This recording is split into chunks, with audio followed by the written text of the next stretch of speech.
हाँ भाई, एक प्रॉब्लम है जो बच्चों को आ रही है, जो एंड के दिनों में स्ट्रेस के कारण आती है। जैसे मैं एग्जांपल देता हूँ मैथ का और टाइपिंग का। ऐसा हो सकता है कि स्ट्रेस के कारण आपकी जो टाइपिंग की स्पीड थी वो पहले से कम हो गई है, या फिर आपकी मिस्टेक्स बढ़ गई हैं, क्योंकि जैसे जैसे पेपर पास आ रहा है तो नर्वसनेस बढ़ती जाती है, स्ट्रेस बढ़ता जाता है। और दूसरा ये भी हो सकता है कि मैथ के अंदर, रीजनिंग के अंदर आपकी जो सिली मिस्टेक्स हैं वो बढ़ गई हैं, या फिर क्वेश्चन जो हैं वो स्ट्राइक होने बंद हो गए हैं। क्वेश्चन मॉक टेस्ट के बाद आ जाता है, लेकिन उस वक्त क्योंकि आपके दिमाग में ये रहता है कि एग्ज़ाम जो है बिल्कुल पास आ गया है, मुझे इस मॉक के अंदर बहुत ही बढ़िया परफॉर्म करना है। ठीक है, तो इस स्ट्रेस के कारण क्या है, ये गलतियाँ होती हैं। तो इनको अवॉइड कैसे किया जा सकता है ये मैं आपको बताता हूँ, ध्यान से सुनिएगा। प्रैक्टिकल इसका सॉल्यूशन है, सीधा अगले 2-3 दिन में सॉल्यूशन हो जाएगा, और इसी चीज़ को हमने मेंटेन करके रखना है अपने एग्ज़ाम के दिन तक।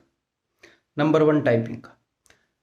कभी भी जब आपको ऐसे स्ट्रेस होता है नर्वसनेस के कारण, तो हमें स्ट्रेस होता है क्योंकि हम टाइम से बंधे हुए हैं। हमें एक विद इन टाइम, एक फिक्स टाइम के अंदर एक काम करना है। तो आप क्या करो, अगली बार जब भी आप टाइपिंग करोगे, तो बिकॉज अगली बार आप मान लो आज ही टाइपिंग करोगे, कल टाइपिंग करोगे, तो पेपर वाला दिन तो वो है नहीं, उस दिन टाइपिंग खराब भी हो गई तो आपको कुछ नुकसान नहीं होएगा। तो आपने ये सोचना है कि भले ही मेरे से टाइपिंग उतनी स्पीड पर ना हो, भले ही कम स्पीड पर हो, बट आपने अपने दिमाग में ये रखना है कि मैं शांति से टाइपिंग करूँगा। मतलब मैं क्या करूँगा, मैं एक भी सिली मिस्टेक नहीं करूँगा, और मैं काम होकर इस काम को करूँगा, शांत होकर इस काम को करूँगा। तो जब हमारे दिमाग के अंदर हड़बड़ाहट होती है, तो हमें ये फील तो होता है कि मैं बहुत तेज़ काम कर रहा हूँ, है, लेकिन क्या है, एफिशिएंसी नहीं आ पाती। आपको फील ही हो रहा है कि मैं बहुत जल्दी जल्दी कर रहा हूँ, जल्दी जल्दी आप टाइपिंग कर रहे हो, बीच में गलतियाँ कर रहे हो, उन्हें ठीक कर रहे हो। एक्चुअल में जो ओवरऑल एफिशिएंसी है वो नहीं आती, वहाँ पर हमें नुकसान ही हाथ मिलता है। तो आपने क्या करना है, शांत होकर काम करना है। जब आप शांत होकर काम को करते हैं तो एफिशिएंसी निकल कर आती है। तो अगली बार ये दिमाग में सोच कर काम करना है कि ठीक है यार, स्पीड नहीं आएगी, मैं एक भी गलती नहीं करूँगा और मैं हड़बड़ाऊँगा नहीं। आप सरप्राइज हो जाएंगे कि इस स्टेप के कारण आपकी गलतियां भी कम होंगी और आपकी स्पीड भी बढ़ जाएगी। तो अगले 2-3 दिन इस प्रैक्टिस को करो, फिर इसके अंदर इम्प्रूवमेंट होएगी और उसे पेपर तक रखना है। इस चीज़ की आदत डालनी है, पेपर वाले दिन भी ऐसा ही करना है। आपको कॉन्फिडेंस आ जाएगा कि ऐसा करने से फ़ायदा होता है। अगर आप सीधे यही काम पेपर में करोगे तो आपको लगेगा यार क्या पता इससे फ़ायदा होता है कि नहीं है, हैं, पेपर में नॉर्मली जैसे करता था हड़बड़ा के वैसे ही कर लेता हूँ। अब दूसरी बात आ गई मैथ्स की और रीजनिंग की, क्योंकि ये दोनों ऐसे सब्जेक्ट हैं जिनमें सॉल्व करनी पड़ती हैं चीज़ें। तो आपने क्या करना है, उसके ऊपर से भी आपने टाइम का जो रिस्ट्रिक्शन है वो हटा देना है। जैसे अगर मान लो हम प्री की तैयारी करते हैं, फिलहाल तो हम मेंस की तैयारी करेंगे। प्री में 25 क्वेश्चन आते हैं, मेंस में 30 क्वेश्चन आते हैं। तो आपने क्या करना है, मॉक टेस्ट जब आप देते हो, तो जो मॉक टेस्ट का टाइमर है ना, जो मैंने बोला है कि यार मैथ इतने में होना चाहिए, रीजनिंग इतने में होना चाहिए, या जो आपने सेट कर रखा है, एक बार उसको भूल जाओ। आप ये देखो कि यार मेरे को रिलैक्स होके क्वेश्चन करने हैं। इसका मतलब ये नहीं है कि जो क्वेश्चन नहीं आता, जो क्वेश्चन डिफ़िकल्ट है, उसको आप उसी वक्त करोगे, उसको स्किप नहीं करोगे। वो स्किप करना है, लेकिन आपको रिलैक्स होके क्वेश्चन करना है। इस चीज़ का बर्डन नहीं होना चाहिए कि टाइम जा रहा है, टाइम जा रहा है, टाइम जा रहा है, नहीं।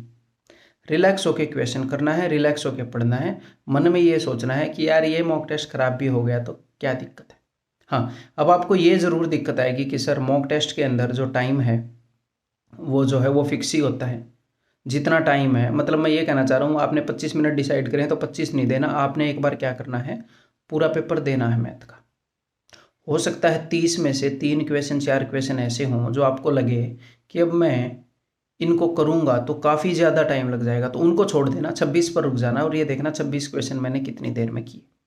अगर आपको ऐसे मॉक चाहिए कि जिनमें आप मन मर्जी बार बार मॉक को रीअटेम्प्ट कर सकें, या फिर भाई मैथ और रीजनिंग का इकट्ठा सेक्शनल मॉक चाहिए जिसमें आप मैथ के पेपर को ज़्यादा टाइम दे पाओ, फिर उसके बाद उसी मॉक के अंदर रीजनिंग के पेपर को ज़्यादा टाइम दे पाओ, तो जो इवन कोचिंग सेंटर की ऐप है उसके ऊपर एसएससी के रिलेवेंट और फ्री में सेक्शनल मॉक पड़े हैं।